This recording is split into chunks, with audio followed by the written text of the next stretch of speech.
Me da mucho gusto tener por aquí a Luis Iñaki, a Loerro y a su equipo, que como ustedes sabrán o recordarán, ha sido el equipo que ha estado trabajando hace ya varios años en un sistema, o yo diría un conjunto de sistemas de información relevante en materia de política social, que este tipo de información históricamente ha sido siempre un reto para el país, un reto para la Sedesol, un reto para el gobierno federal y de hecho para cualquier gobierno. Porque al final de cuentas, si bien hay cifras de pobreza a nivel regional, a nivel estatal, la pregunta es ¿y dónde y quiénes son, dónde está la población pobreza? ¿Cómo la concatenamos? ¿Cómo la unimos con la política social? Entonces, las herramientas siempre han sido una necesidad y no, perdón, y no siempre hemos tenido la forma adecuada, yo diría, de tener esa información. Entonces, me da mucho gusto que el trabajo hoy por hoy de la Sedesol, encabezado por Luis Iñaki, por supuesto por el subsecretario Javier, y desde antes con los previos subsecretarios y secretarios, ha tenido un avance importante. Entonces, me da mucho gusto, Luis Iñaki, pues tenerte por acá y al equipo, y pues adelante. Muchas gracias, Gonzalo. Te dejo la palabra y la palestra. Muchísimas gracias, Gonzalo. Muchísimas gracias al Coneval por darnos este espacio para platicarles un poquito del Sistema de Información Social Integral. Estamos muy contentos, me acompaña mi equipo también. Pues traemos una presentación bastante detallada para platicarles realmente en qué consiste el sistema, qué tipos de información contiene, cuál es un poco la lógica y cuáles son algunas aplicaciones concretas que creemos pueden ser de utilidad no solo para la Sedesol, sino para la administración pública en su conjunto. Vamos a dar un poco de contexto, el sistema per se, casos de uso y conclusiones. Bueno, algo que ustedes saben mejor que nadie, ustedes producen las cifras oficiales. En materia de pobreza, si bien ha habido una tendencia a la baja en cuanto a el número de personas en pobreza multidimensional, en particular pobreza extrema, pues los esfuerzos en materia de desarrollo social han sido relativamente insuficientes para garantizar un nivel de vida promedio adecuado para la población. Aunado a esto, también otro insumo muy importante que el Coneval produce es el inventario de programas y acciones de desarrollo social en los 3 órdenes de gobierno. Y gracias a ese inventario tenemos visibilidad de cerca de 6.500 programas y acciones entre los 3 órdenes de gobierno, 154 federales, 2.500 estatales y el resto municipales. Pues esto pulveriza y fragmenta la política nacional de desarrollo social en su conjunto, diluye los esfuerzos que hacen, diluye el impacto presupuestal que puedan tener estos programas realmente en las condiciones de vida de la población en su conjunto. Aunado a ello, también, como bien saben, pues tenemos un país muy heterogéneo con claros estados y zonas mucho más rezagadas que otras, ¿no? Esta fragmentación de la política de desarrollo social, desde nuestro punto de vista, hace necesario tener un repositorio que a la vez sea único y que a la vez sea compartido de toda la información referente a las intervenciones en materia de desarrollo social y a la información en cuanto a los potenciales beneficiarios o las poblaciones objetivo de cada uno de estos programas. Esta multiplicidad de programas, pues no sorprendentemente y de acuerdo también a una metodología realizada por el Coneval, pues genera muchos traslapes. Muchos programas se parecen mucho entre sí, pretenden atender al mismo tipo de poblaciones, pretenden atenderlos de la misma manera, y esto sucede pues entre órdenes de gobierno y también sucede al interior de algunas dependencias, ¿no? Aquí tenemos algunos ejemplos. Por ejemplo, si uno fuera un residente del municipio de Azapotlán el Grande, en Jalisco, potencialmente pudiera tener acceso hasta 3 programas de pensiones no contributivas.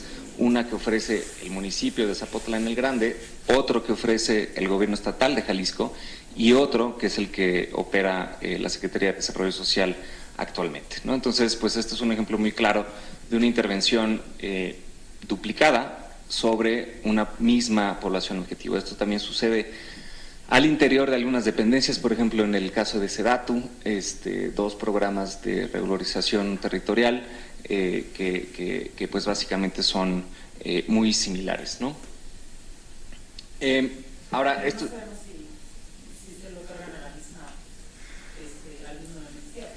No, correcto, no a nivel de programa. Sin embargo, justo a nivel de padrón, ahí es donde podemos empezar a ver concurrencias a nivel nominal, a nivel individual, ¿no? Que un padrón es un registro administrativo que produce una autoridad, que produce un programa y que da cuenta de un acto, ¿no? X programa entregó X subsidio a X persona. Este es un registro administrativo producido por una autoridad. Y justamente los padrones, una vez que empezamos a consolidarlos, pues nos permiten ver dónde sí o no hay concurrencias. Utilizo la palabra concurrencia, no la palabra duplicidad. Es decir, desde nuestro punto de vista, no todas las concurrencias son duplicidades. Hay muchas concurrencias que tienen sentido, que existan siempre y cuando sean complementarias, ¿no? Sin embargo, esto es un criterio normativo que tiene que existir ex ante, ¿no? Un criterio de inclusión o exclusión en cuanto a la normatividad de los programas. Lo que podemos empezar a vislumbrar es actualmente en el Padrón Único de Beneficiarios, que es uno de los subsistemas del CICI que vamos a platicar, tenemos aproximadamente identificados a 80 millones.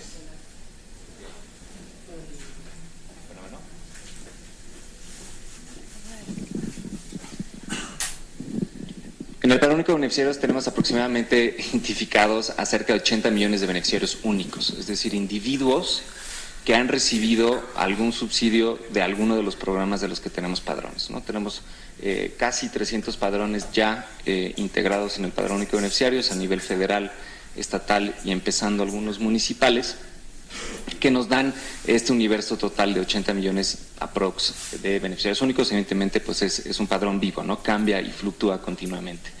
Ahora, a la pregunta justamente de pues cuántos de estos reciben más de un programa, el 65% de hecho reciben solamente un programa o un subsidio. El otro 35% reciben de 2 hasta 10 programas y justamente lo que vemos en la gráfica a la derecha es esa distribución. La mayoría de los que reciben más de 1 reciben 2 y luego reciben 3 y así, ¿no? Sin embargo, pues sí hay algunos individuos, algunos pocos miles, que reciben 8, 9 o 10 programas, ¿no? Entonces, pues son personas que claramente pues entendieron cómo funcionan los programas. Sí. Sí.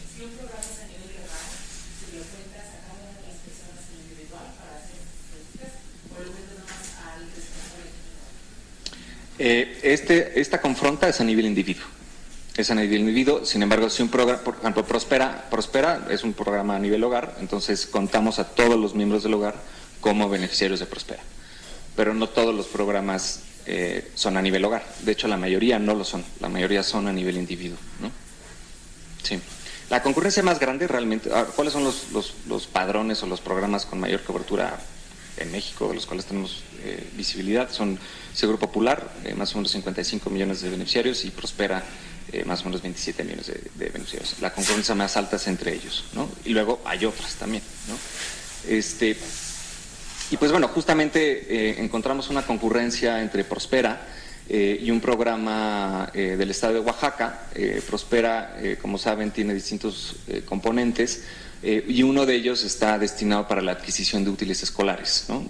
Prospera entrega transferencias monetarias y encontramos otro programa en Oaxaca que entrega los útiles escolares en especie, te da los lápices, los cuadernos, etcétera, etcétera, ¿no?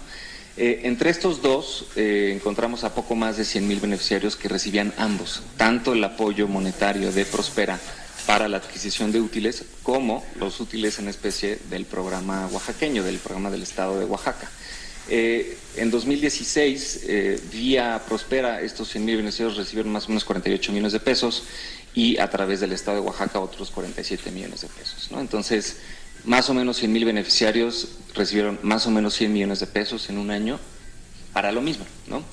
Aquí, pues la pregunta es, pues probablemente hay otros 100,000 alumnos oaxaqueños que pudieran hacer uso ya sea o del subsidio monetario o del subsidio en especie, ¿no? Entonces, este es un ejemplo de una concurrencia que parecería mucho más cercana a una duplicidad y evidentemente pues esta información la ponemos a disposición de los programas para que tomen las decisiones que consideren pertinentes, ¿no? Vale, pues algo que justo mencionaba Gonzalo al inicio, si bien el Coneval publica las cifras oficiales de pobreza, tomando como insumo la ENIG, esto es, pues, no lo tengo que decir, ustedes lo entienden mejor que nadie, es una encuesta, ¿no? Es una encuesta representativa que te da una cuantificación agregada, representativa a nivel estatal y por tamaño de localidad, pero no nos dice a nivel nominal quiénes son, dónde viven y cuáles son sus carencias. Entonces es un ejercicio pues distinto, ¿no? Es un ejercicio más bien de corte censal, el que requieren los programas para justamente poder atender a estas personas, ¿no? ¿Y qué es lo que sucede? Dentro de Cedesol, desde 2011, los programas de desarrollo social utilizan un mismo instrumento justamente para identificar a sus poblaciones objetivo. Este instrumento es el Cuestionario Único de Información Socioeconómica, que se diseñó en 2011 y que gradualmente empezaron a utilizar los programas de Cedesol y que desde 2017 quedó regulado en todas las reglas de operación de los programas de Cedesol que deben utilizar este instrumento.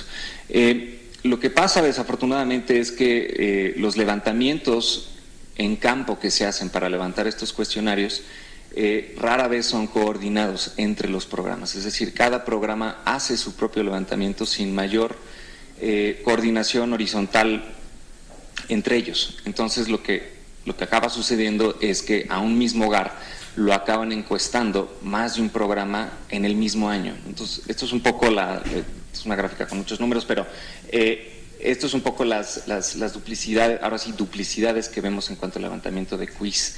De 2011 a 2018 tenemos un stock histórico más o menos de 27 millones de quizzes. Aquí un quiz equivale a un hogar quiz o encase. Prospera levanta los encases, que es un quiz más ampliado, ¿no?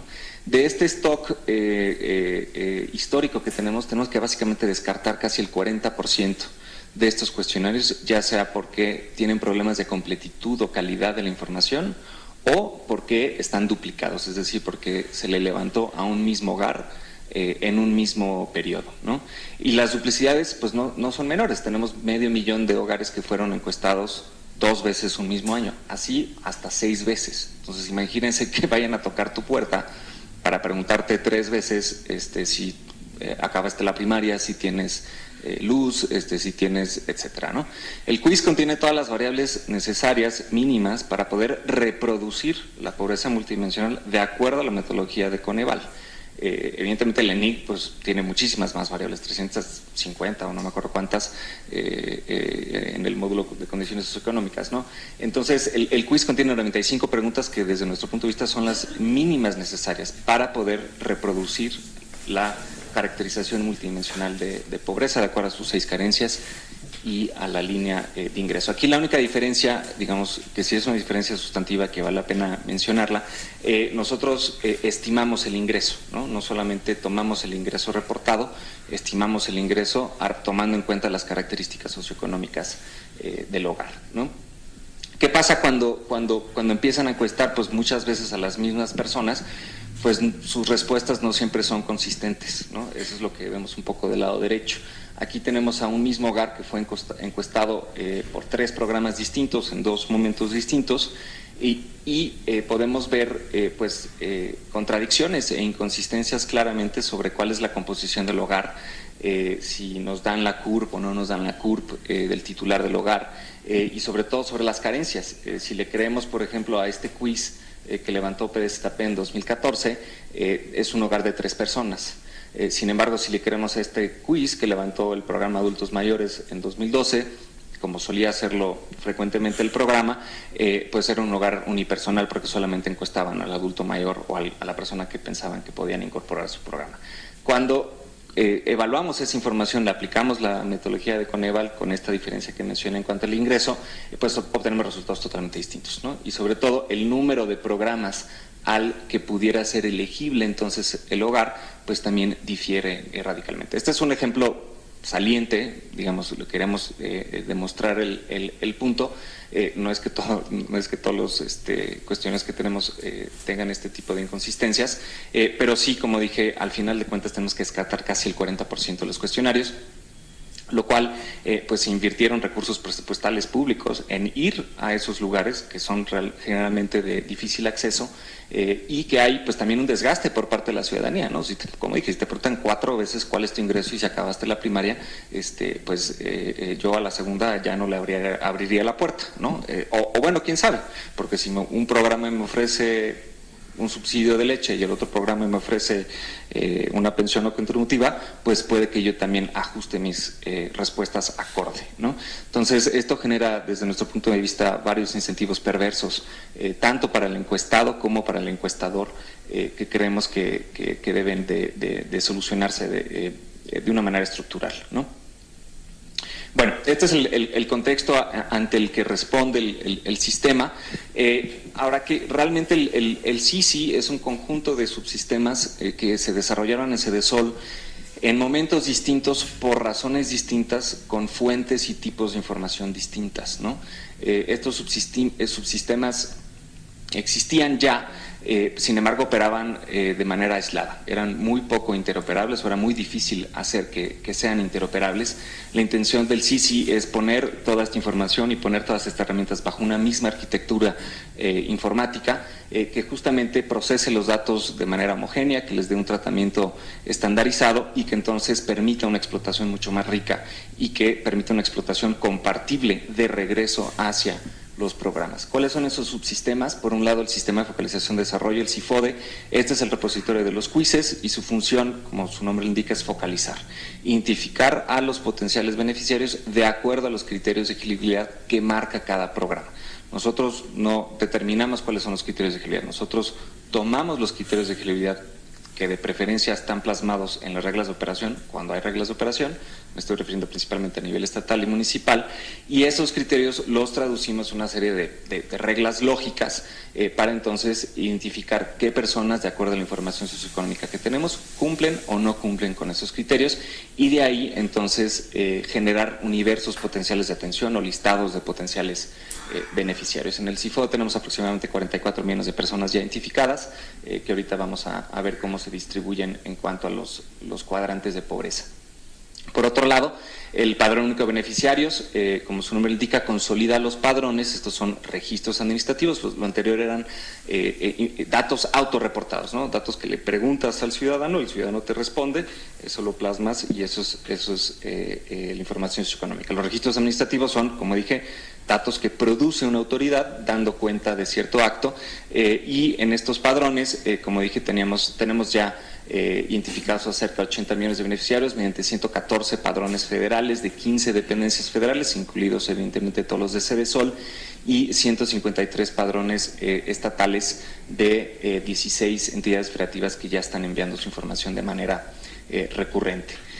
Por otro lado, el tercer subsistema del SISI es la infraestructura de datos espaciales. Esta es una herramienta geoespacial que pone toda esta información en contexto geográfico. Es importante entender dónde viven las personas en pobreza en relación a la infraestructura carretera, a la infraestructura escolar, médica, etcétera. Entonces, esta es una herramienta muy poderosa que nos permite entender la geografía realmente de la pobreza, ¿no?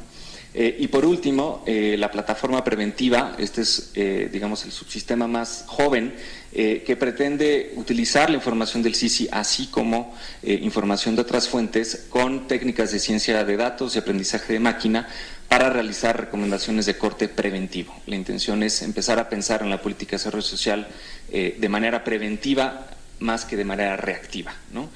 Atender los problemas o identificar los riesgos, las vulnerabilidades y las amenazas de los territorios a nivel municipal y estatal, para entonces hacer recomendaciones de política pública que generen resiliencia ante las condiciones de cada lugar, ¿no?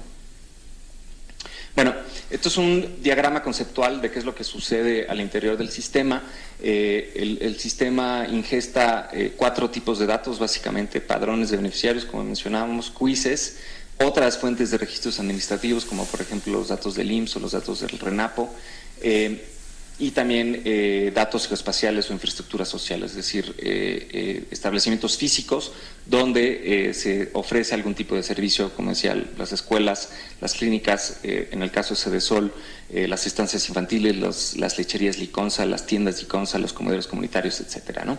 Toda esta información se ingesta o entra a través de un mismo aplicativo, el SMIP, es un aplicativo web, y a partir de ese momento pasa por un proceso de limpieza, depuración y limpieza. Hay una herramienta que tenemos que perfila la información, evalúa la calidad de la misma y trata de mejorar la calidad mediante una serie de reglas de limpieza. Una vez que la información está limpia, pasa entonces por un proceso de desduplicación. Aquí es donde identificamos de manera única todos los registros nominales. Vamos a platicar de ese tema más adelante, pero básicamente tenemos que tener ciertos campos básicos, como los nombres, apellidos, fecha de nacimiento, género, etcétera, la CURP, cuando existe la CURP, y tomamos esos datos para entonces crear un identificador único interno propio del SISI y tener claridad sobre pues quién es quién, ¿no? Poder diferenciar entre personas distintas y poder asociar 2 registros que se parecen a una misma persona. Una vez que la información está limpia, desduplicada, entonces está lista para ser explotada.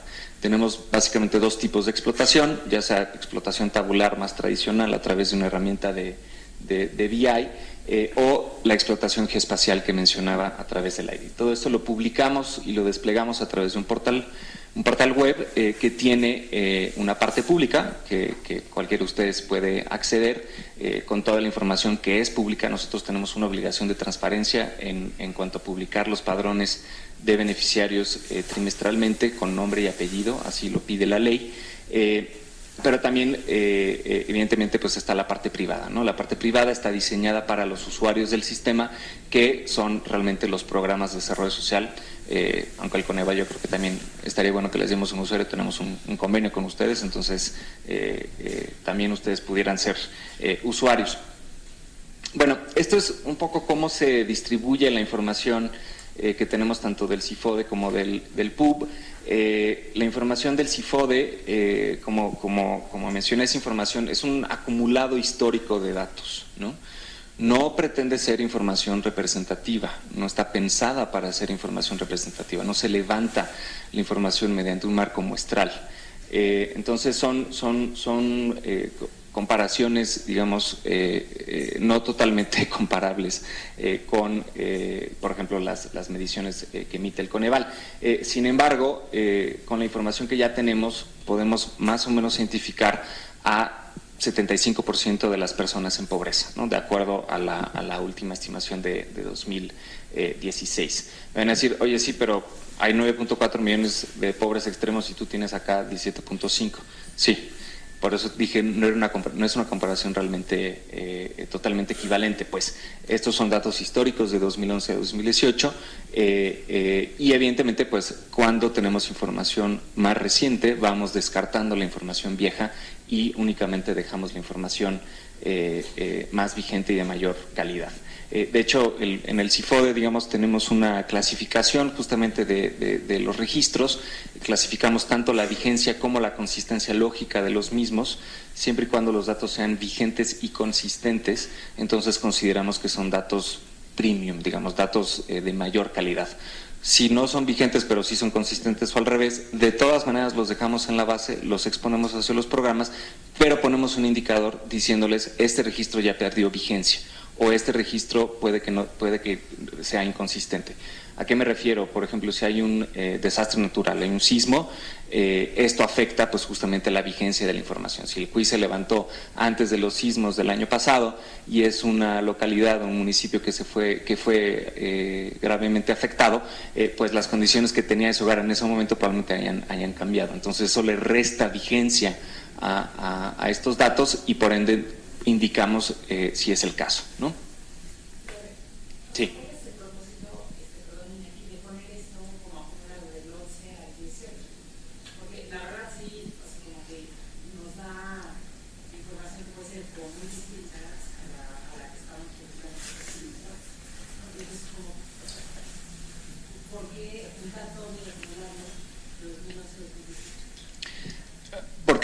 recuerda que la información está pensada para focalizar, ¿no? Entonces, o sea, la intención es poder identificar a potencial. Estoy de acuerdo, pero es la mejor que tenemos. Estoy de acuerdo. Sí, pero por eso hacemos esta calificación de la vigencia, ¿no? O sea, está en una nota muy chiquita aquí, pero, por ejemplo, de estos 17.5 millones de personas calificadas en pobreza extrema de manera histórica, realmente los que tienen mayor calidad son 11.5, que se parece mucho más a la foto de 9.4 millones en 2016. Estoy completamente de acuerdo, sin embargo es lo mejor que tenemos, ¿no? Entonces, o sea, lo que sí le estamos notificando al programa es, este registro es el que tenemos, ¿no? Sin embargo, tome en cuenta si es vigente o si es consistente. Si es el vigente y consistente, te lo ponemos, digamos, como con un plus, ¿no? Este es el mejor registro que tenemos hasta ahorita de ese hogar.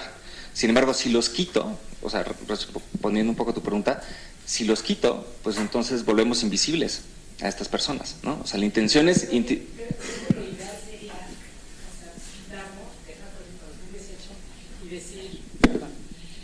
quitarlo y decir, bueno, para todos estos territorios nos hace falta que vayan y levanten información correcta, porque pues si vamos a estar focalizando con información de 18 años, pues sí, o sea, va a haber una cantidad de errores de exclusión, perdón, de los dos, de los dos. Y de exclusión enormes, y pues nos vamos a estar equivocando. Si quitáramos los registros, yo creo que habría muchos más errores de exclusión. Sí, o sea, de aquí lo que derivaría, yo creo es, o sea, que ustedes o alguien dijera, bueno, para todas estas localidades o zonas geográficas hace falta actualizar la información. O sea, no nada más decir, bueno, pues utilicemos lo que tenemos viejo. Absolutamente. A eso me refería en la lámina anterior, digamos que sí tenemos un problema grave desde nuestro punto de vista estructuralmente sobre cómo se recaba y cómo se mantiene actualizada la información, ¿sí? El único programa que en sus reglas de operación, de los que tenemos conocimiento, que tiene la obligación de actualizar su información socioeconómica es Prospera, y lo hace cada 7 años, ¿no? Ellos sí tienen un proceso de recertificación cada 7 años, y es el único. Todos los demás programas, si levantan la encuesta y resulta elegible, entran y ahí se pueden quedar, pues, ¿no? Entonces, sí es un problema grave, ¿no? Nosotros hemos propuesto crear una estructura única de levantamiento, ¿no? Una unidad central de recolección que se dedique única y exprofesamente a levantar información año con año de acuerdo a las necesidades de los programas y respondiendo a la lógica de la vigencia y la consistencia de los datos. Sin embargo, pues eso implica una reingeniería importante, ¿no? Pero lo podemos platicar más a detalle porque sí tenemos varias propuestas, ¿no? Bueno, un punto importante también es, digamos, cómo se intersecta esa información socioeconómica con los padrones. Entendido, digamos, los padrones es la población atendida, la información socioeconómica nos daría cuenta de la población objetivo, ¿no? Todos sabemos que la población atendida debiera ser un subconjunto de la población objetivo, sin embargo, no es el caso. No todos los programas identifican socioeconómicamente sus beneficiarios y por ende no podemos realmente saber si son o no parte de si son o no población objetivo. El PUB y el CIFODE se intersectan actualmente en cerca de 35 millones de personas, que son básicamente los beneficiarios únicos de Sedesol, ¿no? Es decir, para ese conjunto de personas sabemos si recibieron algún apoyo y también sabemos cuál es su caracterización socioeconómica. Sin embargo, para un conjunto de 44 millones de beneficiarios únicos, lo único que sabemos es que son beneficiarios, no sabemos más. Un padrón no contiene información socioeconómica, contiene los nombres, la edad, el género, donde vive y el apoyo que recibió, hasta ahí. No contiene los datos del quiz, por eso sí es un instrumento distinto y es un flujo de información distinto, la autorreportada que los registros administrativos. Y también tenemos información de personas en CIFODE caracterizados, sin embargo que no están recibiendo algún apoyo, ¿no? Que aquí están los posibles errores de exclusión, ¿no? Y esta intersección es la que nos permite detectar posibles errores de inclusión, que ahorita vamos a dar unos ejemplos muy concretos, ¿no? Bueno, y en la infraestructura de datos espaciales tenemos ya cerca de 58 capas de información geoespacial generadas a raíz de esto y de otras fuentes, ¿no? Como decía, el portal tiene estas dos vertientes: el portal público, donde se pueden hacer descargas nominales y consolidadas de los padrones, es decir, tú puedes escoger, quiero ver, por ejemplo, quiénes son los beneficiarios concurrentes de Prospera y de Seguro Popular en determinado municipio a nivel nominal. Esto en el portal público ya puedes hacer este tipo de descarga. Previamente solamente publicamos cada padrón de manera individual y tenemos esta funcionalidad que ya los cruza, ¿no? Igualmente una caracterización de los programas que intercambian información con nosotros, un poco similar al inventario que ustedes producen, sin embargo aquí con un detalle mayor para poder entender cuáles son los criterios de elegibilidad de estos programas, si tienen reglas de operación, qué tipo de subsidio ofrecen, etcétera. Sí.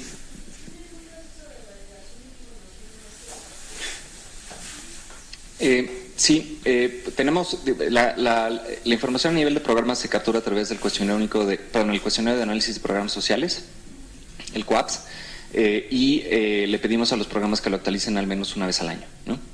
Entonces, a través de y nosotros realizamos una validación interna justamente para que sea acorde a lo que dicen las reglas de operación. A veces los programas no conocen también sus reglas de operación, entonces cotejamos que lo que se declara en ese cuestionario contra lo que dicen las reglas de operación sea consistente. No.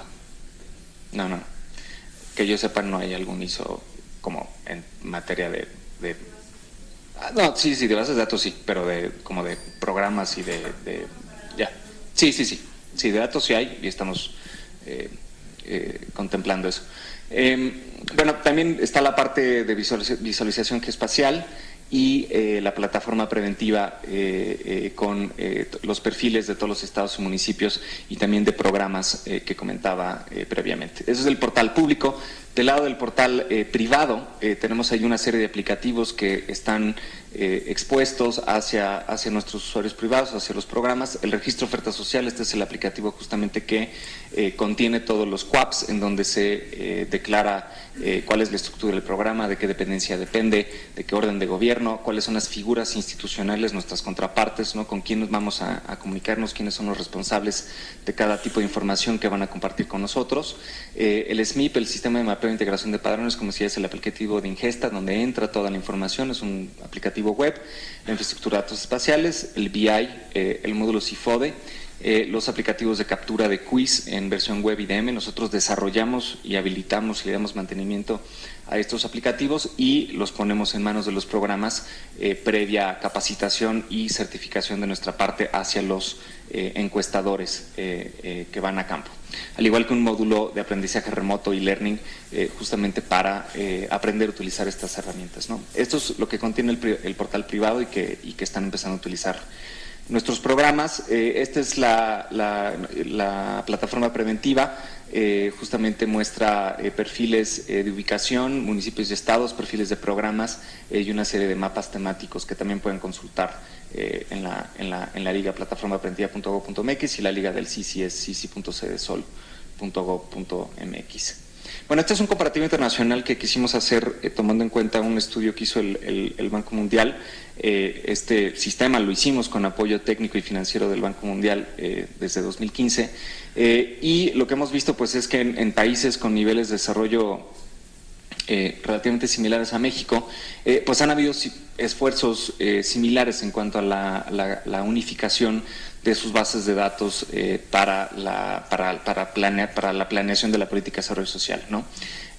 Sin embargo, algo que sí distingue el CICI de otros sistemas en otros lugares es justamente las múltiples fuentes y tipos de datos que se integran en una sola plataforma. Generalmente lo que los países tienden a tener es lo que se llama comúnmente como el registro social, ¿no? El registro de información socioeconómica que permite identificar a potenciales beneficiarios, que en nuestro caso pues es el CIFODE que comentábamos. Uno de los ejemplos más claros pues es el cadastro único en Brasil, ¿no? En Brasil tienen un cadastro único que cubre a 83 millones de personas y por ejemplo ahí tienen una mecánica operativa de actualización de información mucho más desarrollada que nosotros. Los que levantan la información, de hecho, son los gobiernos municipales. Los gobiernos municipales reciben incentivos presupuestales por parte del gobierno federal justamente para mantener esa información actualizada, y el ciudadano tiene la obligación de mantener su información ante el gobierno actualizada. Esa es una obligación que se le traslada al ciudadano. Si quiere ser sujeto de recibir algún subsidio, tienes que decirle al gobierno cuál es tu estatus socioeconómico. Entonces tiene la obligación de mantenerlo actualizado cada 2 años, y si no se presentan a actualizarlo, los dan de baja, ¿no? Entonces esa es también una estructura de incentivos muy interesante que tiene Brasil. Sin embargo, pocos países tienen, por otro lado, consolidados los padrones, digamos, los registros de quienes ya son beneficiarios. Turquía es uno de ellos, Brasil no lo ha hecho aún, están en eso, y otros países tampoco. Y lo que es todavía aún menos común es pues la parte de explotación geoespacial, ¿no? Entonces, sí me falta Colombia, ellos tienen el CISBEN. Sí, tienen el CISBEN, hemos platicado con ellos. Sí. Y pues bueno, también un tema importante es si existe o no existe a nivel país un identificador único, ¿no? En México pues tenemos la CURP. Sin embargo, la CURP no tiene las 2 características necesarias para realmente ser un identificador único. Es decir, no es exhaustiva, no todos los mexicanos tienen CURP, y los mexicanos que sí tenemos CURP no siempre es única. Puedes tener más de una CURP, o 2 personas pueden compartir una CURP. Dicho eso, es el mejor identificador que tenemos, ¿no? O sea, digamos, el RENAPO ha hecho muchos esfuerzos justamente por depurar la CURP y por mejorar la cobertura del mismo, y es el mejor identificador único que tenemos. Sin embargo, pues no resuelve por sí solo el problema de identificación única. Por eso es que nosotros tenemos que crear nuestro propio identificador al interior del sistema, que hace uso de la CURP cuando existe y cuando ésta es válida, ¿no? Bueno, esto es un poco cómo hemos desplegado el sistema. La plataforma en su primera versión estuvo liberada a mediados de agosto. A principios de septiembre publicamos los lineamientos del sistema. Es un documento que explica toda la operación y todas las características y los procedimientos en el interior del sistema, al igual que una serie de anexos. Lo publicamos en el Diario Oficial de la Federación en septiembre, y estamos en un proceso, digamos, de despliegue gradual, ¿no? Empezamos primero con los programas de casa, los programas de Sede Sol, los programas pequeños, luego seguimos con los programas medianos, empezamos también con algunos programas estatales, y ahorita, digamos, estamos en la fase en la cual abrimos la convocatoria hacia todos los programas con los que hemos tenido algún contacto, ya sea de la Administración Pública Federal o también de los gobiernos estatales, ¿no?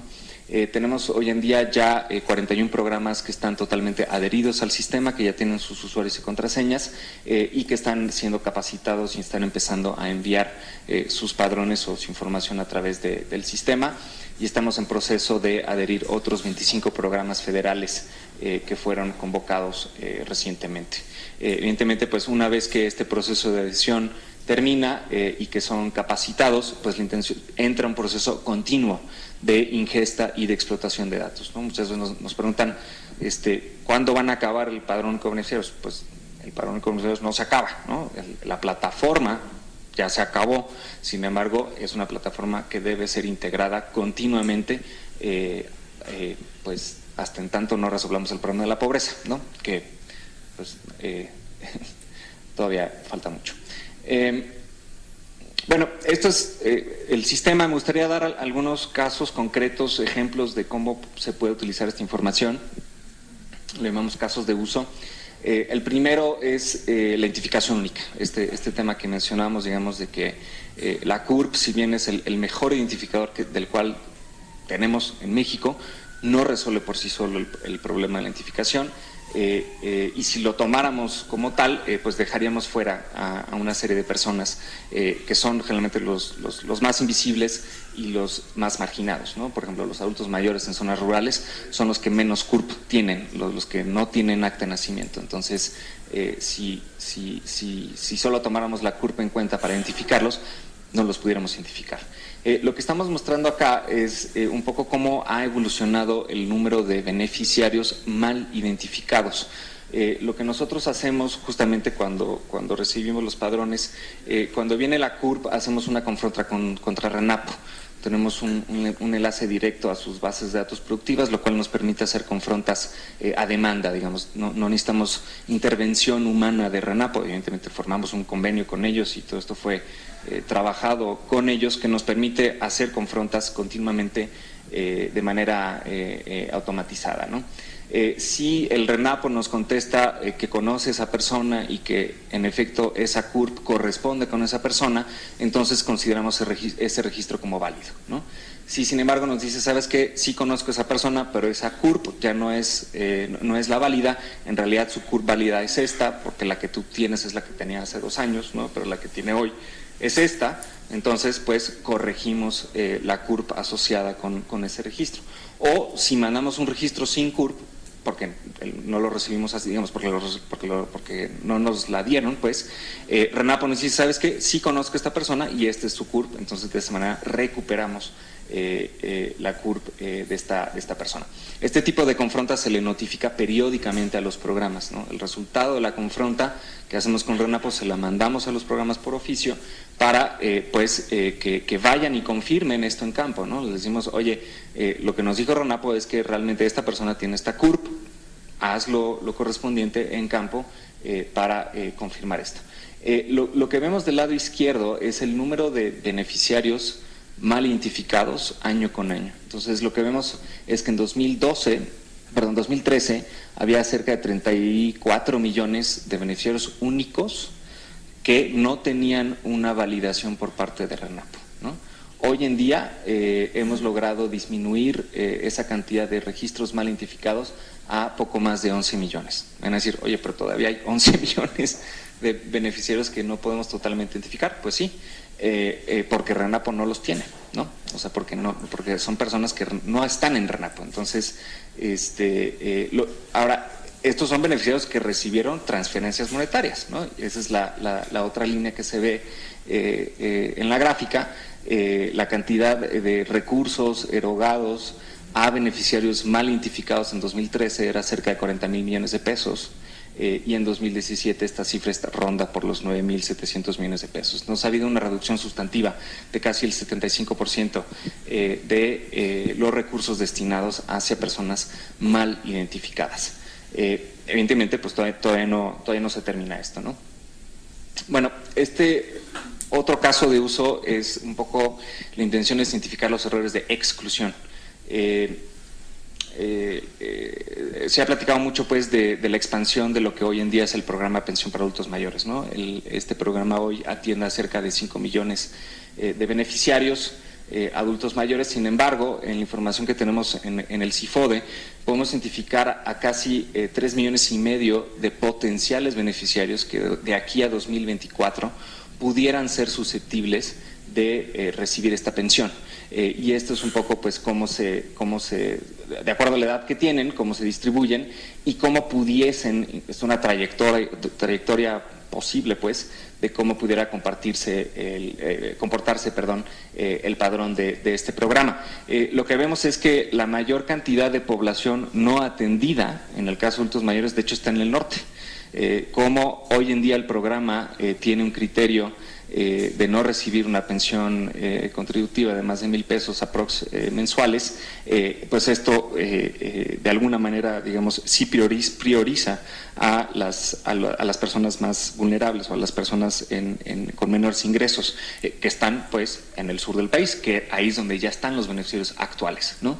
En el norte del país es donde están, digamos, la mayor cantidad de potenciales beneficiarios no atendidos que pudieran ser sujetos de recibir la pensión, digamos, dependiendo pues de lo que suceda con el programa, ¿no? Bueno, este es un ejemplo, sí.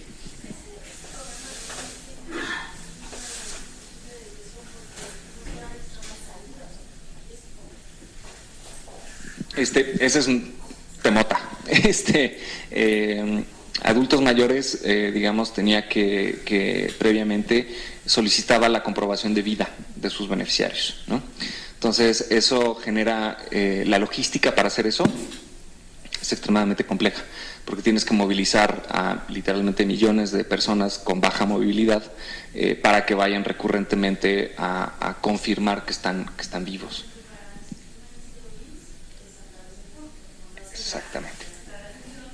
Exactamente. A raíz del convenio que firmamos con el RENAPO, con Segov en 2017, y que tuvimos acceso a la confronta directa con sus bases de datos, cuando nos regresan la confronta nos indican si la persona está fallecida o no. Entonces, a raíz de esa confronta de registros administrativos le decimos al programa, esto es lo que nos está diciendo el RENAPO, que estas personas están fallecidas, ergo, haz lo que corresponda, dalas de baja o desconfirma. Mira, los registros administrativos tampoco son infalibles, ¿eh? O sea, sí hay que entender, digamos, que tampoco son la panacea. Cada tipo de dato tiene sus propios achaques, ¿no? Cuando platicamos de la información socioeconómica autorreportada, mencionaba estos incentivos perversos a no necesariamente decir, responder de manera consistente dependiendo de quién te pregunta qué y cuándo, ¿no? Los registros administrativos también pueden tener inconsistencias, ¿no? Por eso nosotros hablamos de posibles errores de inclusión o exclusión, porque lo que estamos viendo es un cruce a nivel gabinete, ¿no? Y nosotros no tenemos visibilidad en campo, por eso lo que hacemos es, se lo damos al programa, decimos, esto es lo que resultó del cruce, te corresponde a ti confirmar o desconfirmar lo que apareció en este cruce.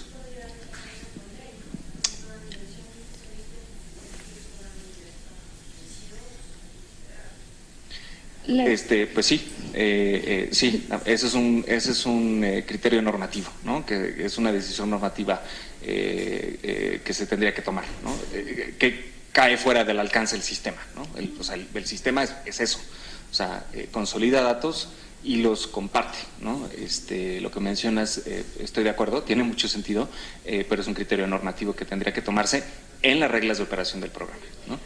Tendremos una sesión de preguntas al final, por lo que les agradeceríamos si sus intervenciones las pueden guardar para ese momento. Gracias. Ya casi termino, de todas maneras.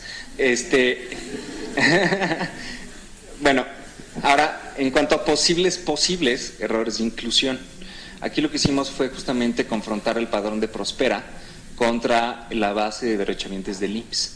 El IMSS tiene más o menos 55 millones de derechohabientes, no trabajadores, derechohabientes.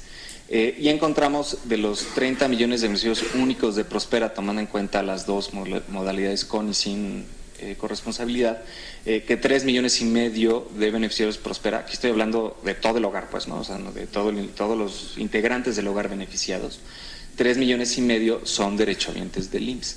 De estos 3,5 millones, 1,5 millones son declarantes de ingreso, o sus patrones declararon ingresos, los ingresos de sus trabajadores al IMSS. Entonces, de ese pequeño subconjunto sí podemos tener el ingreso reportado en el IMSS y lo podemos contrastar contra el ingreso autorreportado o estimado que obtenemos de los datos socioeconómicos levantados autorreportados. Esto nos permite entonces tratar de estimar justamente el ingreso per cápita, ¿no? Tomamos la estructura hogar de cada hogar, o sea, estos son 1,5 millones de individuos que reportan ingresos al IMSS. Este 1,5 millones lo mapeamos de acuerdo a la estructura de cada hogar que nos reporta el programa. Por ejemplo, si la mamá y el papá ambos trabajan y pertenecen al mismo hogar, entonces sumamos sus ingresos para entonces tener el ingreso de todo el hogar. Eso lo dimos por el número de integrantes que tiene ese hogar para entonces llegar a una estimación del ingreso per cápita. Laboral, únicamente laboral, así es. Eso lo comparamos con la línea de bienestar, la línea de verificaciones permanentes, de verificación permanente de condiciones socioeconómicas que utiliza Prospera, que tiene sus reglas de operación, justamente para determinar, lo que el programa hace es utiliza esa línea para determinar si a una persona o un hogar que ya es beneficiario puede o no seguir siendo beneficiario. Y pues bueno, encontramos casi poco más de 500 000 de hogares Prospera que, de acuerdo al ingreso laboral reportado por el IMSS, tienen un ingreso por encima de esta línea de verificaciones permanentes. Y esta es la distribución de estos ingresos. Evidentemente, pues la mayoría están en los rangos más bajos, pero pues sí hay pues 38,000 beneficiarios hogares Prospera que tienen ingresos entre 15,000 y 20,000 pesos, ¿no? Por ejemplo. Entonces, pues bueno, este medio millón de hogares, como dije, por eso lo consideramos un posible error de inclusión, posible. ¿Qué es lo que hacemos? Le damos esta información al programa en una iteración anterior de este análisis con un universo de confronta más pequeño. Lo que hizo Prospera fue que tomó una muestra, fue a campo a verificar físicamente las condiciones de estos hogares y nos respondieron, nos dijeron, en efecto, 9 de cada 10 de los hogares, de la muestra, pues, pero de 9 de cada 10 de los hogares que nosotros les dijimos que probablemente tenían un ingreso por arriba de su línea, lo tenían, ¿no? Entonces, pasaron a esos hogares a su proceso de recertificación y en su caso de baja, ¿no? Entonces, pues es un poco, esa es la función de la información que nosotros vemos del sistema. Nosotros no pretendemos tomar decisiones por el programa, pretendemos darle mayor información para que el programa tome las decisiones pertinentes de acuerdo a sus reglas de operación cuando las hay, ¿no? Pues bueno, y en términos presupuestales, pues este medio millón de hogares en 2017 recibió cerca de 5,600 millones de pesos, ¿no? Entonces, pues esos son hasta 5,600 millones de pesos que pudieran tal vez ser reasignados a otro millón de hogares o de otra manera, ¿no? Lo mismo un poco hicimos con el Seguro Popular y con el IMSS. El Seguro Popular indica en su guía de afiliación que no puede ser derechohabiente del IMSS o del ISSSTE u otro servicio público de salud y también tener el Seguro Popular.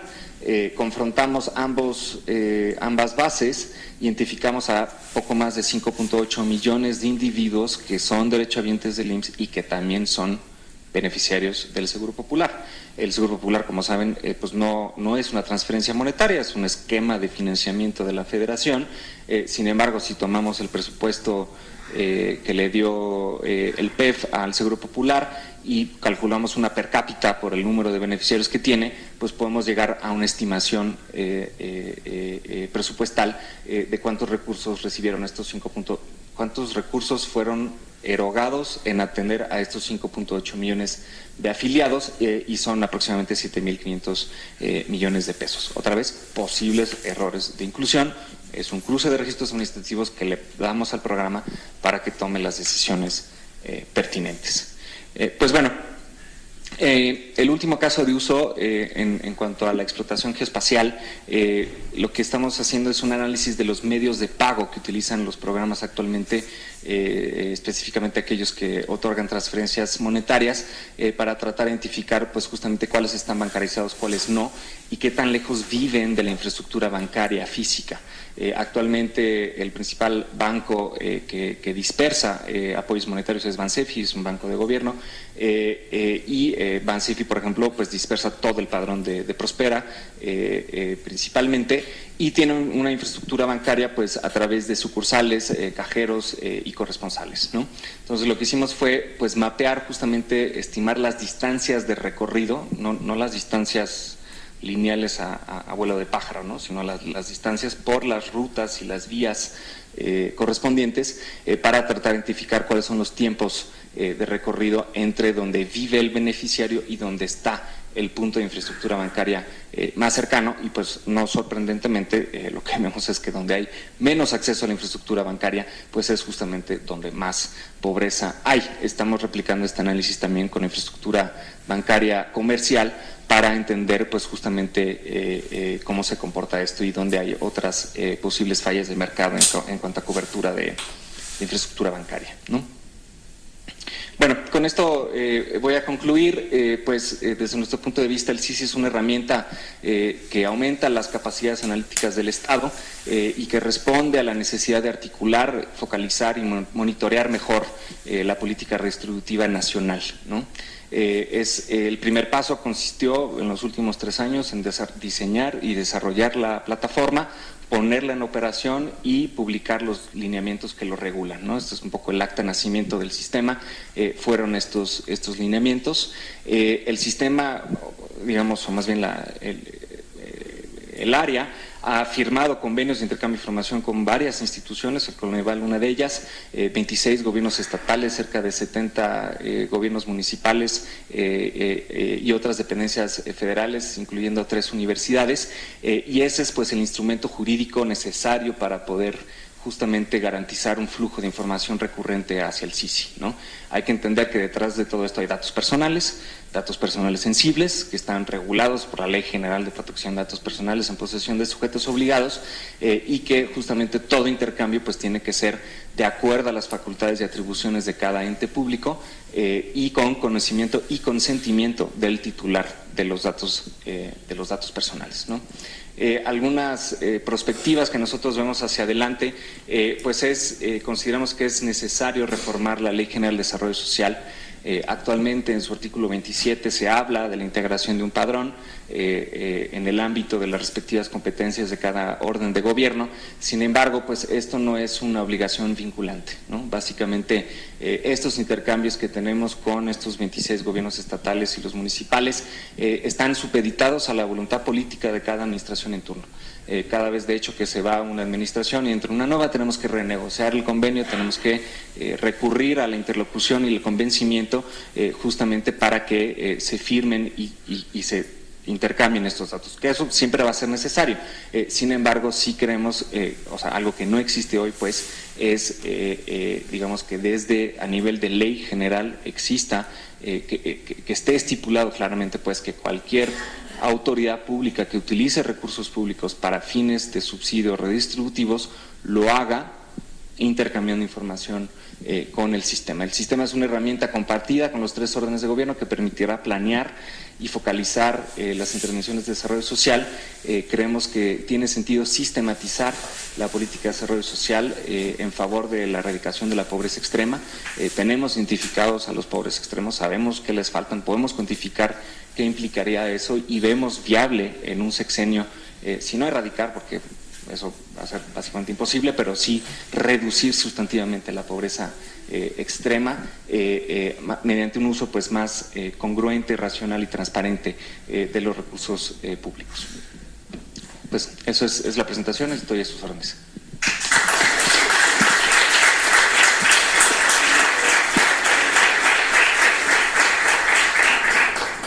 Muchas gracias, agradecemos tu participación. Ahora sí abrimos el foro a preguntas.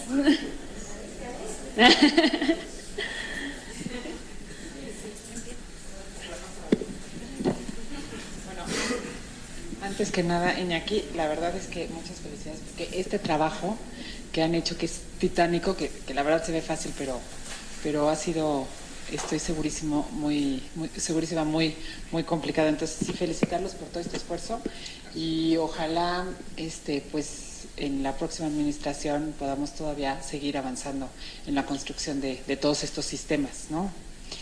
Yo tengo unas preguntas específicas. Me llamó la atención lo que dijiste de este sistema de Brasil, en el cual pues los propios ciudadanos son los que alimentan la información. Y me parece interesante, no sé si hay como evidencia de qué tan bien reportada está esta información, porque obviamente pues el talón de Aquiles de la construcción de todo esto está en la calidad de la información.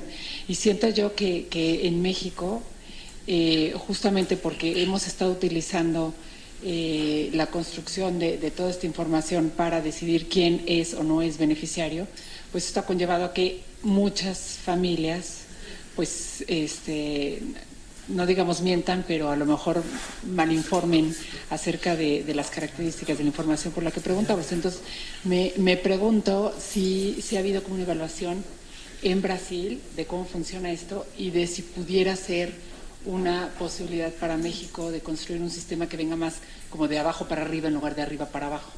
Esa es una pregunta que tengo. La segunda es, ¿existen o no lineamientos en México de cómo levantar esta información? Sobre todo los quizzes y esto. Y luego también me pregunto si existe una normativa para la identificación de los beneficiarios, o pudiera darse el caso o cabría la posibilidad aquí en México de que se dieran programas sociales sin requerir información de quién está recibiéndolo. Por ejemplo, esa es una pregunta y preocupación a la vez. Y luego también me pregunto, en términos de la captación del ingreso, es una cuestión que hemos discutido aquí en Coneval mucho.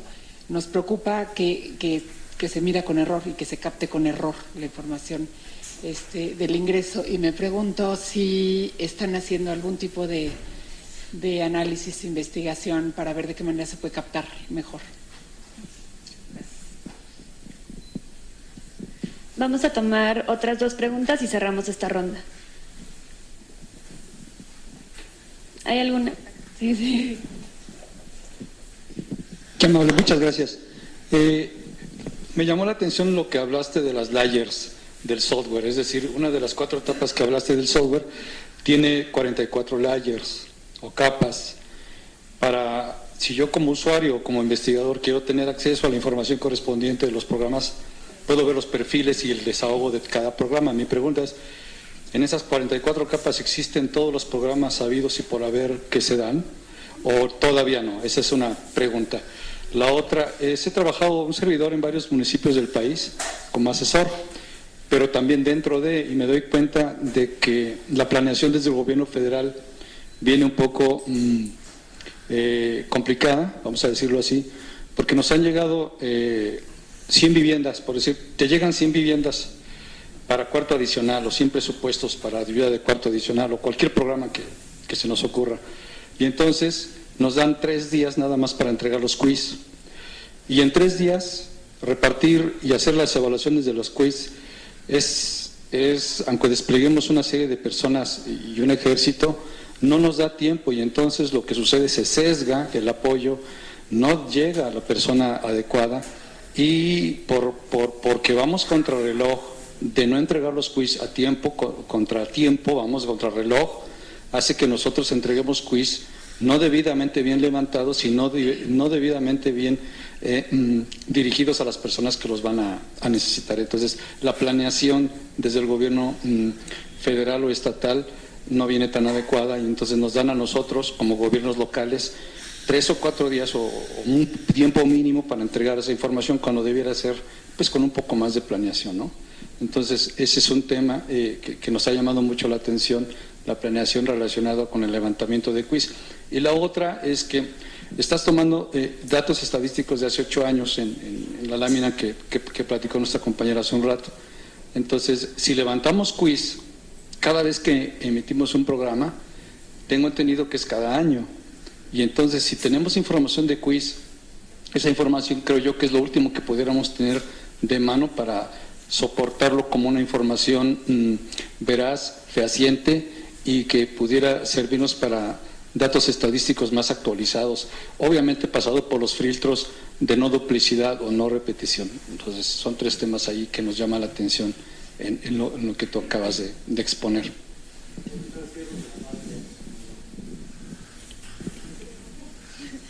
Ok, una pregunta más. Gracias, pues igual felicidades, muy útil y creo que tiene un potencial enorme, ¿no? Más allá de todo lo que has ya presentado y ya ilustrado. Entonces tenía preguntas sobre eso, sobre el potencial de uso, ¿no? Una es si la puedes combinar o si ya han tratado de combinar con fuentes de INEGI, en particular con la ENIC, por ejemplo, para ver estos hogares donde caen en la distribución del ingreso nacional como la tenemos. Segundo, si la información abierta, la información privada, pública, digamos, permite hacer estas evaluaciones de errores de exclusión e inclusión, ¿o no?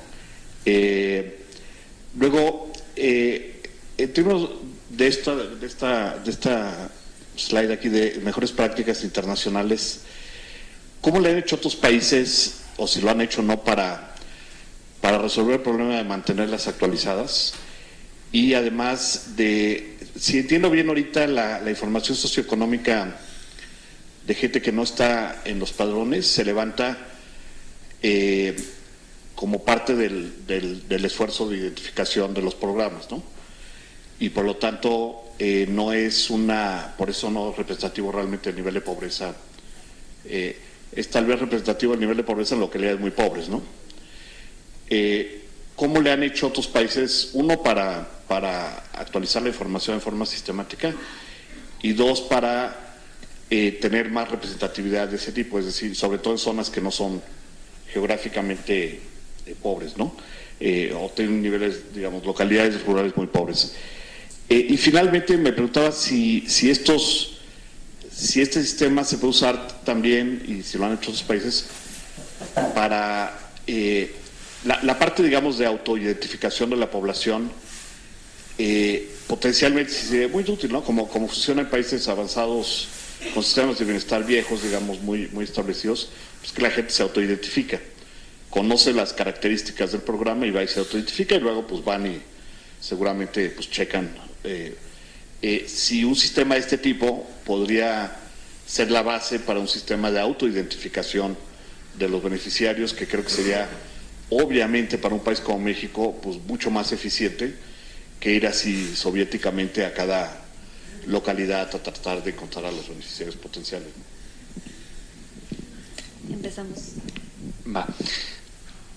Ok, de las preguntas de Graciela, y yo creo que varias de las preguntas están un poco relacionadas.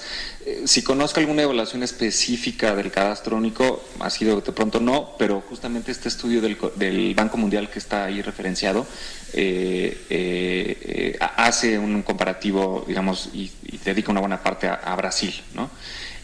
Ahora, si hay lineamientos de cómo se levanta la información y cómo se capta el ingreso, sí, esos son los lineamientos del CICI, ¿no? En los lineamientos del CICI, en el apartado de recolección de información socioeconómica, justamente describimos cuál es todo el proceso, digamos, desde el aplicativo, la capacitación hacia los encuestadores, la certificación de los mismos, las características que deben de tener estos procesos de levantamiento, ¿no? Previamente no había mucho control, digamos, justamente sobre quiénes podían levantar la información, ¿no?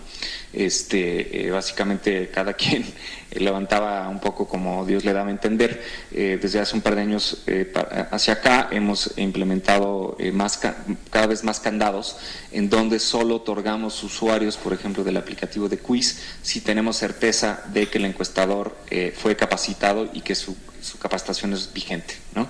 Entonces, o sea, todos esos procesos sí están descritos en los lineamientos del CICI para los programas de Cedesol, ¿no? No hay una normativa de mayor rango que permita que esto sea transversal, ya sea dentro de la APF o entre los tres órdenes de gobierno, ¿no? Por eso consideramos fundamental reformar la Ley General de Desarrollo Social y justamente en los artículos 44 y 45, donde se hablan de las obligaciones de los estados y municipios, estamos proponiendo un artículo en donde Cedesol regula el levantamiento de información socioeconómica que hagan los gobiernos estatales y municipales de acuerdo a lo que estamos mencionando, ¿no? Entonces, a nivel Cedesol sí lo tenemos regulado a través de los lineamientos CICI, pero no tenemos injerencia normativa más allá de los programas de Cedesol. Ahora, también estamos trabajando con algunos gobiernos estatales que sí, digamos, tienen la voluntad de adoptar nuestros procedimientos, por ejemplo, con Colima y con Quintana Roo, si no mal recuerdo. Ellos ya están levantando el quiz, ¿no? Ellos están levantando el quiz con nuestro aplicativo, habiendo sido capacitado por nosotros y con nuestros sistemas. Entonces, pero ahí estamos otra vez supeditados a la voluntad de que lo quieran hacer, ¿no? Entonces, es un tema normativo que supera lo que podamos hacer nosotros meramente con unos lineamientos que si bien son importantes, su ámbito de acción realmente está restringido hacia Cedesol. Y lo mismo un poco con el tema de identificación de beneficiarios, ¿no? O sea, ¿cómo debes identificar los beneficiarios? Pues asegurarte que tengas ciertos campos básicos.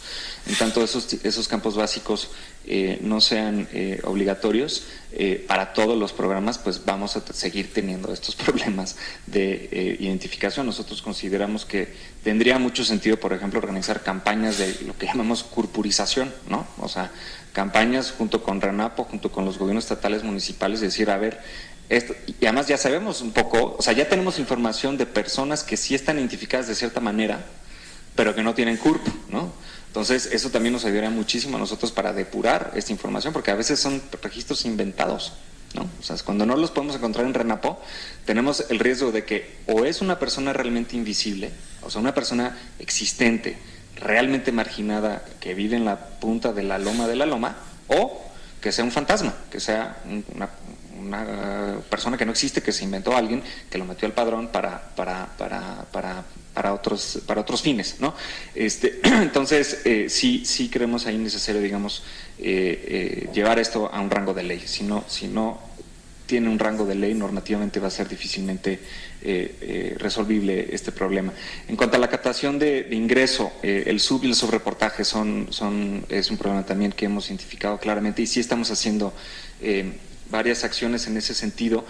Parte del equipo, Roberto, desde el Laboratorio de Ciencia de Datos, ya diseñó un algoritmo que pretendemos incluir directamente en el aplicativo de captura de los quizzes, para que en tiempo real nos dé alertas si tenemos indicios de que lo que está diciendo la persona es inconsistente. Es inconsistente con las condiciones socioeconómicas de su entorno geográfico y con el patrón de respuestas que dio previamente, ¿no? Para que en tiempo real te dé alertas de que hay algo que aquí no checa, ¿no? O sea, ¿cómo es que te dice que la casa tiene 3 pisos pero tiene paredes de adobe, ¿no? Pues como hay algo que no cuadra. ¿Cómo te dice que tiene coche pero que no tiene focos? Hay algo que no cuadra, ¿no? Lo que hemos visto es que, por ejemplo, hay de los dos, hay tanto sub como sobre reportaje, y dependiendo de en qué decil de ingreso te encuentras, vas a tener incentivos distintos. En los deciles más bajos, lo que se sobre reporta más, por ejemplo, son las letrinas, ¿no? O sea, es un tema de dignidad. O sea, ¿tú por qué me vas a preguntar si tengo baño o no tengo baño, ¿no? Entonces, lo que hemos visto es que la gente tiende a decir que sí tiene baños o letrinas con drenaje, pero cuando vas y haces una verificación domiciliaria, Prosperas, otra vez el único programa que hace una verificación domiciliaria, esto es lo que realmente utilizamos para entrenar el modelo, la verificación domiciliaria con el dato autorreportado, y lo que vemos es que pues reportan que sí tienen cuando no tienen, porque conjeturamos que es un tema de dignidad, ¿no? O sea, pues yo no te voy a decir que no tengo baño, ¿no? Ahora, ¿qué es lo que más se subreporta? Pues el internet, la computadora, ¿no? Nadie te va a querer decir que tiene computadora, ¿no? O nadie te va a querer decir que tiene internet, pero cuando vas a la casa, pues ves que sí tiene computadora, ¿no? Entonces, a partir de eso, entonces podemos empezar a identificar subreportajes de ingresos, ¿no? Vamos a pilotear justamente este algoritmo en un par de semanas en Oaxaca, en un municipio que se llama San Blas Zatempa, que fue devastado por los sismos. Entonces queremos ahí pilotear este algoritmo, y también queremos pilotear una metodología de levantamiento de información de quiz muestral, ¿no? O sea, creemos que podemos hacer mucho si los levantamientos de quiz fueran muestrales, para tomar mejores decisiones, sobre todo post desastres, ¿no? Vale. En cuanto a las capas geográficas, todas las capas que mencioné son compartibles, extraíbles y descargables desde el portal público en la parte de la infraestructura de datos espaciales. O sea, en parte de las funcionalidades de esta herramienta es que es muy fácil hacerlo interoperable. Se comparten servicios y se comparten capas interoperables con otros sistemas de información geográficas como ArcView y otros, de tal manera que puedan ser explotables por otras personas. Los tiempos de levantamiento que mencionas y que te dan solamente 4 días para levantar no sé cuántos quizzes, pues sí, tienes toda la razón. O sea, hay un grave problema de planeación en cuanto a los operativos de levantamiento. Básicamente no hay planeación. Esa es la realidad. O sea, no hay planeación a nivel, digamos, secretaría, en cuanto a cómo realizar estos levantamientos de información socioeconómica. Nosotros, desafortunadamente, no tenemos injerencia sobre eso. O sea, nosotros tenemos injerencia sobre qué aplicativo vas a usar, qué instrumento vas a usar, y que las personas que lo hagan sean personas capacitadas con las facultades y atribuciones que tiene actualmente esta área. Pero como decía, nosotros creemos que el problema, para resolver el problema de raíz, tendría sentido tener una sola instancia desvinculada de la operación de los programas, que no sea la misma persona que te va a ofrecer la despensa la persona que te pregunta si tuviste hambre, ¿no? O sea, que sean dos personas distintas, dos áreas distintas, para tratar de poner paredes, pues, en estos incentivos perversos que mencionábamos previamente. Eso requeriría una reestructura organizacional presupuestal mayor, ¿no? Que es algo que hemos propuesto en repetidas ocasiones. La vigencia de la información socioeconómica, que es algo que también preguntaba John y también retomando lo que decía Graciela, pues eso es otro problema que deriva de la falta de planeación en los levantamientos de información socioeconómica, y donde ni siquiera, como decía, a excepción de Prospera, ningún otro programa tiene contemplado en su normatividad interna mantener actualizada esa información, ¿no? O sea, la mayoría de los programas, si levantas el quiz una vez y resultaste elegible, pues ahí te quedas. Ni siquiera tienen criterios para graduarlos, para sacarlos, ¿no? Eventualmente, pues, o sea, con ciertas condiciones, pues eso no existe. Entonces, sí es un problema fuerte. Y por eso es que el second best, pues, es mantener este stock acumulado de información. No toda la información es de 2011, de hace 8 años, ¿no? La mayoría de la información se levantó de 2015 para acá, ¿no? Pero es lo mejor que podemos hacer, ¿no? Sin embargo, cuando sí nos llega información fresca, pues entonces descartamos la vieja, y siempre y cuando sea consistente y de buena calidad. Por eso hablaba de estos temas de vigencia y consistencia, ¿no? En cuanto a cruces contra los datos del INEGI y del ENIC, esto también es algo que hemos platicado varias veces con el INEGI. Aquí hay dos temas. Hay un tema principal, digamos, en cómo se entienden los datos personales. Para poder hacer cruces se requieren datos personales, porque si no, pues no vamos a poder estar hablando del mismo registro. El INEGI lo que nos ha dicho en reiteradas ocasiones es que ellos no levantan datos personales. De hecho, ellos tienen prohibido levantar datos personales. Su mandato es producir estadísticas, ¿no? Entonces, para producir estadísticas no tienes que saber cómo se llama y cuándo nació y bla, bla, bla, ¿no? Digo, puedes producir estadísticas de edad y de género y lo que fuera, pues, pero no tienes que dar con la identidad de la persona, ¿no? Eso es un mandato que tienen ellos en su ley del SNIEC, la prohibición de levantar y mucho menos compartir datos personales. Ahora, aquí desde nuestro punto de vista hay una contradicción legal, dado que pues la Ley General de Protección de Datos Personales, que es posterior a la ley del SNIEC, o sea, la ley del SNIEC lo antecede por mucho, sí tiene contemplado intercambios y transferencias de datos personales entre sujetos obligados, y los órganos autónomos son sujetos obligados de la Ley General de Protección de Datos Personales. El artículo 22 de esa ley habla y dice que es la única razón por la cual podemos tener datos de otros gobiernos estatales y mediante un convenio, es que siempre y cuando sea en el marco de las atribuciones y facultades de cada quien, que sí se pueden intercambiar datos. Se lo hemos propuesto al INEGI, sin mayor éxito hasta ahorita. Sin embargo, pues es algo que sí creemos que tiene mucho sentido, ya sea con la ENIC, con la encuesta intercensal o con el censo, ¿no? Entonces hay un tema legal que yo creo que pues lo tienen que resolver abogados, pero también hay un tema pues meramente de poder cruzar las bases de datos, y en tanto no se levanten datos personales suficientes en las encuestas o los censos o la intercensal del INEGI, aun si el obstáculo legal fuera resuelto, no pudiéramos realmente cruzar los datos, ¿no? Si podemos consultar los horarios de exclusión y inclusión con la información pública. Ahorita no, con lo que tenemos publicado no, porque lo que nos pide la Ley General de Transparencia y Acceso a Información Pública es muy específico. O sea, nos dice solamente puedes publicar, más bien, solamente debes publicar los nombres, los apellidos, la ubicación territorial y el subsidio que recibieron. Hasta ahí. Para poder identificar errores de inclusión y exclusión, tendríamos que también publicar los datos socioeconómicos, lo que obtenemos del quiz, de este subconjunto, de esta intersección de 35 millones de personas, ¿no? Sin embargo, si hiciéramos eso, entonces estaríamos violando la Ley General de Protección de Datos Personales, porque entonces ya haríamos identificable a esa persona, ¿no? Entonces, tenemos dos obligaciones que pues digamos no son contradictorias, pues, pero que están pensadas en direcciones distintas. Una en cuanto a transparencia y máxima publicidad, y otra en cuanto a confidencialidad y protección de datos personales. Entonces, tenemos que encontrar un equilibrio muy fino, y literalmente es muy fino, porque o te caes de un lado o te caes del otro, ¿no? O sea, de sí publicar los datos que nos pide la ley de transparencia, más sin embargo, sin vulnerar la identidad de esa persona. Por eso lo publicamos a nivel municipal. Solamente indicamos el municipio, no indicamos más allá que el municipio, dado que pues hay muchas homonimias dentro de ese tipo de demarcaciones territoriales, ¿no? Sin embargo, digamos, lo que sí se puede hacer es compartir datos anonimizados, ¿no? Digamos, el convenio que tenemos con Coneval nos permite eso, ¿no? De hecho, en parte ya hicimos eso, para otro ejercicio.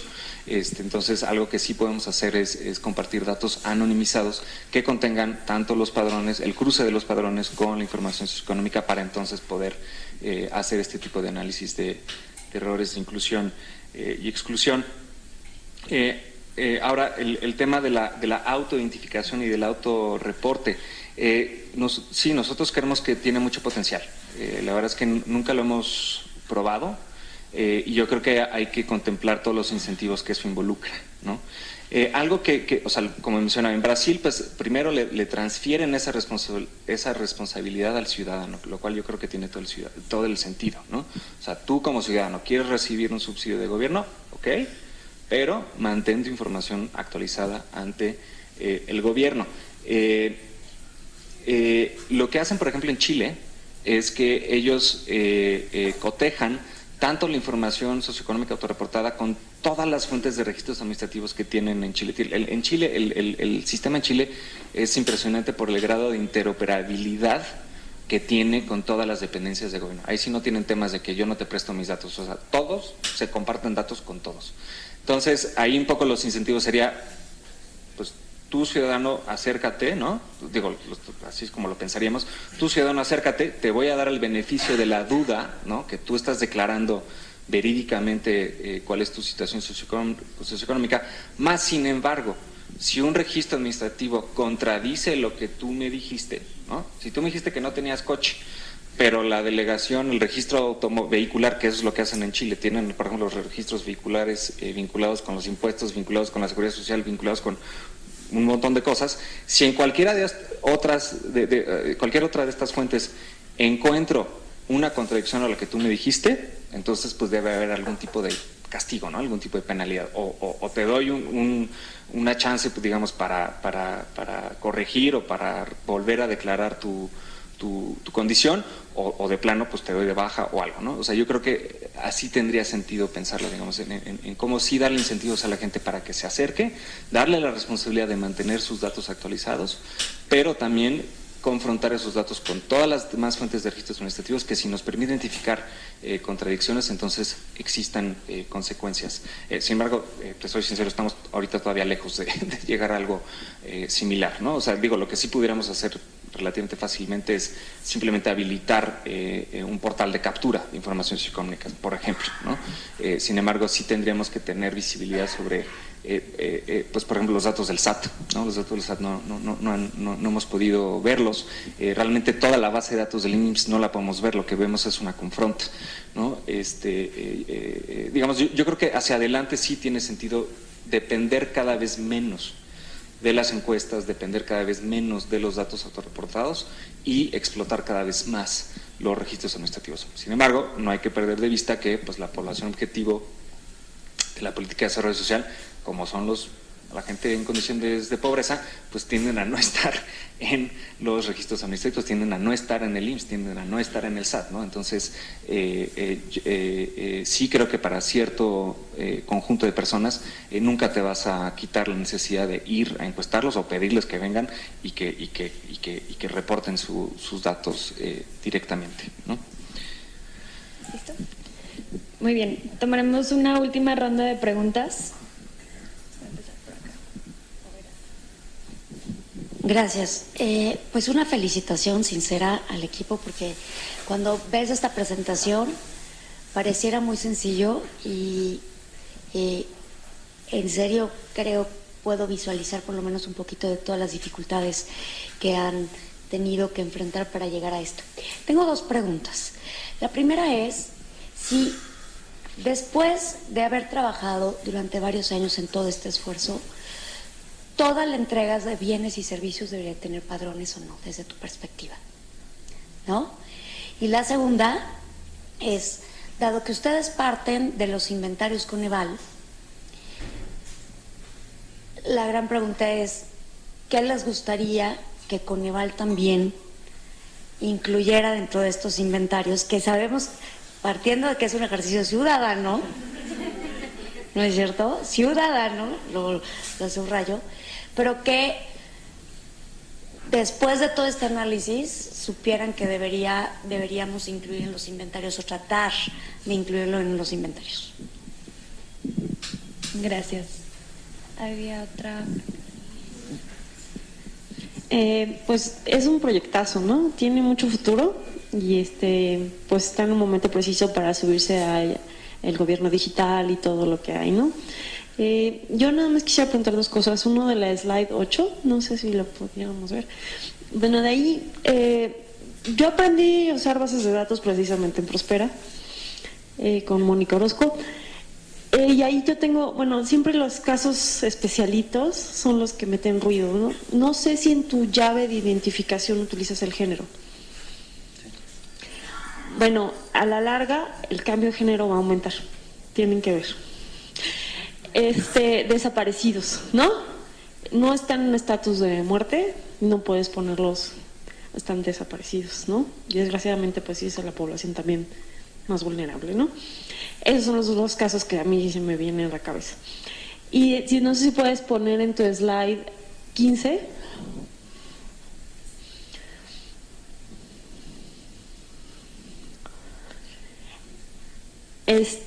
De casos de uso, bueno, ya después dijiste que de 9 de cada 10 salió que sí era lo que ustedes pronosticaban, pero también ese caso de los 38,000 se podría validar con cuántos números de miembros dicen que hay en los hogares. Y otra cosa que es muy importante, que no sé si ustedes ya han visto, es su cuestión de ciberseguridad. O sea, esta base de datos es moro molido. Entonces tienen ustedes que si han hackeado AXA, si han hackeado Megacable, si han hackeado Banco de México, pues es una cosa apetitosa, ¿no?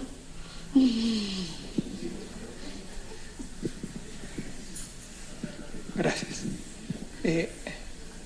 Muchas felicidades, un sincero reconocimiento y felicidad, Luis, por todo el trabajo de la dirección. Yo recuerdo cuando en 2001 se planeaba crear una dirección general de padrones y todo lo que ha pasado y los avatares que ha tenido. Mi pregunta va en el sentido de ¿qué va a pasar ahora ante lo que ustedes están viendo? O sea, ¿cuáles son las perspectivas de lo que puede pasar con un sistema como este que llevó tanto trabajo construir, que todavía tiene muchísimo por avanzar? Pero ¿cuáles son las perspectivas que ustedes ven en este trabajo? Bien, y voy a tomar la última pregunta acá. Muchas gracias. En el mismo sentido de Ricardo, ahora que vivimos son épocas donde sondeos se llaman consultas y les llaman censos, ¿qué va a ocurrir con esto? Pero sobre todo, si esta experiencia institucional que lleva un poquito más de 20 años de construcción, ha sido compartida precisamente con esta gente que está haciendo, llamémosle, ejercicio de levantamiento de información para asignar programas sociales. Listo. De acuerdo. En cuanto a los padrones de bienes y servicios, sí, absolutamente. Creemos que cualquier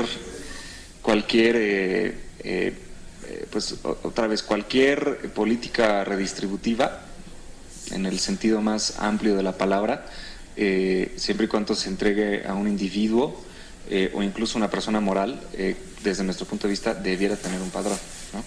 De hecho, o sea, ya integramos, o sea, evidentemente la mayor cantidad de padrones que se integran actualmente son de personas físicas, pero también tenemos padrones de actores sociales o personas morales, y también padrones de obras y servicios o comunidades, ¿no? Yo te diría que, por ejemplo, de los programas de Cedesol, pues únicamente Prospera, PAM, Cebige y PEI son transferencias monetarias, y FONART son transferencias monetarias, y PET, perdón, y PAM, que son 5, los otros 12 o los que fueran son entregas de bienes, ¿no?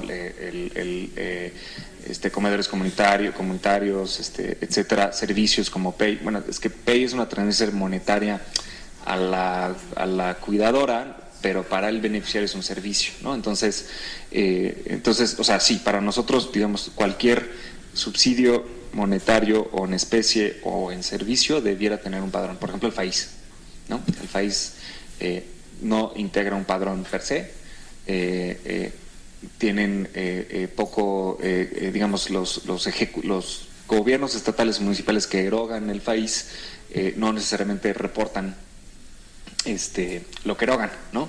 Sí reportan cómo pretenden erogarlo, pero no reportan cuando ya lo erogaron. En tanto eso no se resuelva, que es un tema de coordinación fiscal, va a ser difícil obtener un padrón del FAIS, que a nosotros nos ayudaría muchísimo, porque pues todas las intervenciones que sí se hayan hecho del padrón de FAIS en obras y servicios, pudiéramos impactarlas directamente sobre, por ejemplo, las carencias de vivienda, las carencias de drenaje, etcétera, todo en lo que se gasta otro rubro importante de gasto social, ¿no? En cuanto a los inventarios, aquí voy a un poco tratar de adivinar lo que tiene en mente mi equipo, pero yo diría, lo primero lo primero es que sean anuales. Yo te diría, lo primerito, que sean anuales de los 3 órdenes, pues, o sea, federal, estatal y municipal. Sé que es anual el federal y sé que alternan el estatal y el municipal. A nosotros nos sería de súper ayuda poder tener esta foto retomada cada año, ¿no? ¿Qué dato o qué campos, qué datos nos serían de mucha ayuda? Saber si cuentan con padrón, ¿no? Alguna vez lo platicamos. Reglas de operación, el presupuesto total, ¿no? Sí, está difícil. No lo publican. Por eso diseñamos todo un aplicativo únicamente para poder ingestar esa información por parte del programa, que es el registro de oferta social. Sin embargo, en tanto no existe una obligación normativa de hacerlo, estamos supeditados a la voluntad de cada administración, de cada estado, de cada municipio o de cada dependencia. Pero sí, pero me remito a la primera. Con que lo actualicen anualmente ya estaríamos en un paradigma distinto, ¿no? Porque tú sabes cómo fluctúan, pues no, muchos desaparecen, aparecen, desaparecen, se fusionan, etcétera, ¿no? De los casos difíciles, lo voy a llamar así, la identificación cuando los cambios de género sean más frecuentes, pues será un problema que tendremos que resolver en su momento, ¿no? O sea, hoy en día no tenemos previsto cómo resolver eso, ¿no? O sea, RENAPO, según yo hasta ahorita solo tiene 2 géneros, ¿no? Digamos, con todo respeto de ese tema, ¿no? Si en el momento aparecen otros o cambios, digamos, tendremos que encontrar una manera de resolverlo. No es algo que tengamos previsto ahorita, ni tampoco los desaparecidos, ¿no? O sea, los desaparecidos, pues justo esos son, ¿no? O sea, ¿en qué registro está constatado que están desaparecidos, ¿no? En tanto no existe un registro que constate eso, va a ser difícil para nosotros incorporar esa información. O sea, lo que hicimos primero fue identifica a la persona, identifica si está viva o muerta, ¿no? Esos son los 2 básicos que ya resolvimos con el intercambio que tenemos con RENAPO actualmente. Del ingreso per cápita que preguntabas, o sea, en efecto lo que estamos computando acá son los ingresos per cápita de acuerdo a la composición de cada hogar, ¿no? Así es como llegamos a 500,000 de hogares, que de acuerdo a la estructura de cada hogar y los ingresos laborales que podemos percibir del IMSS dividido por el número de personas de ese hogar, si está arriba o abajo de la línea de verificaciones de permanentes de condiciones socioeconómicas. El tema de seguridad, y lo ligo con el tema de datos personales, absolutamente. Estamos tomando todas las medidas a nuestro alcance para proteger esta base de datos. Tiene una arquitectura pensada en ese sentido. Tenemos dobles firewalls, tenemos una serie de medidas de seguridad. Sin embargo, pues como también probablemente lo sabes, pues nunca hay seguridad absoluta, ¿no? Sí, estamos en constante comunicación, por ejemplo, con el INAI. Hicimos una evaluación de protección de datos personales de todo el sistema. Nos emitieron 200 páginas de recomendación que estamos ahorita incorporando, que contempla una serie de medidas administrativas, físicas y lógicas de seguridad que estamos justamente incorporando en nuestra normatividad interna. El CICI también tiene un documento de seguridad que estamos por publicar, que va a incorporar justamente todas estas recomendaciones del INAI. Hasta ahorita nadie que yo sepa nos ha tratado de hackear, pero pues claro, es algo que en algún momento va a suceder. Eso en algún momento alguien va a intentar y estamos tomando las medidas a nuestro alcance para hacerlo, ¿no? Y las tentaciones son muchas, ¿no? O sea, los datos personales, las tentaciones de utilizar esto para fines político-electorales nos preocupan mucho, ¿no? Y es algo que hemos pues siempre logrado deflectar apelando a la normatividad.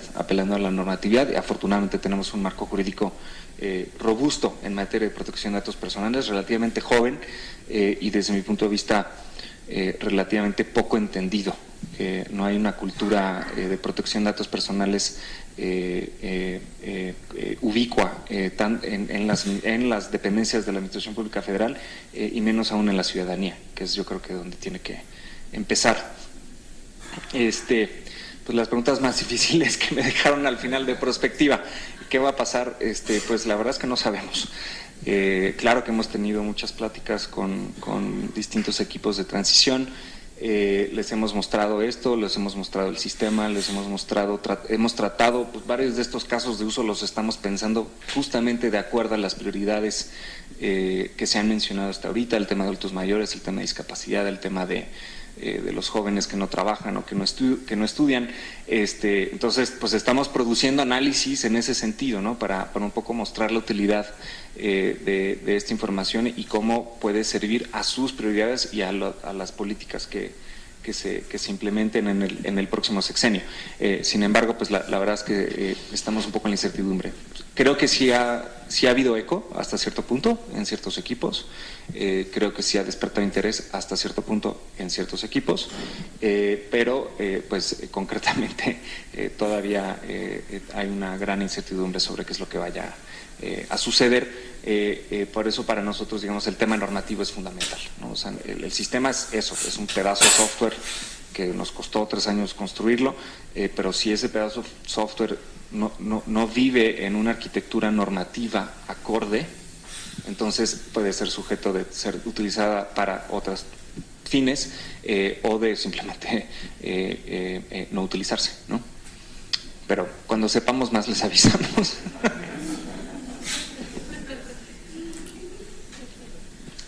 Bueno, pues muchas gracias. Siempre queda uno con no hay tiempo suficiente para más preguntas, para más respuestas, ¿no? ¿Cómo van a hacer compatible esto con los registros del censo? Que va a estar bien bonito ese censo, va a estar bien interesante, muy bien hecho. Entonces, son preguntas que se quedan en el aire. Te agradecemos mucho y aquí Enrique Minor te va a hacer la entrega de un reconocimiento. Muchas gracias, felicidades.